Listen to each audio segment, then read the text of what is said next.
तुकाराम महाराज म्हणतात की ज्याच्या मनामध्ये चुकीचे विचार आहेत त्याला जीवनामध्ये दुःखच मिळणार आहे.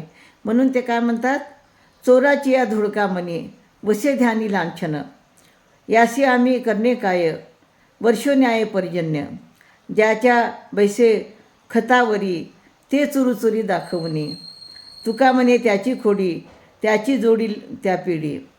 तर ज्याचा स्वभाव चोरी करण्याचा आहे त्याचे धानी म्हणे तोच ध्यास असतो. म्हणजे जो जे काम करतो त्याचे धानी म्हणे तेच असतं. कुठली चोरी करायचं, काय करायचं, किती पैसे मिळवायचं.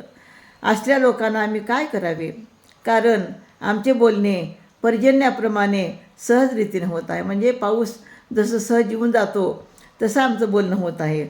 पण ज्याच्या अंगी जो गुन्हेपणा आहे त्याच्यावर आमच्या शब्दाचा घाव लागून तो मोठ्या दुःखाने चमळतो. तुकाराम महाराज म्हणतात, ज्याच्या अंगी जी खोड असेल ती खोड त्याला दुःख देते. म्हणजे ज्याच्या अंगामध्ये जो अवगुण आहे तो अवगुण त्याला दुःख देत असतो. पण त्याला आपण सांगितलं पाहिजे की हे तुझे करतोय, हे जे वागतोय ते हे चुकीचं आहे.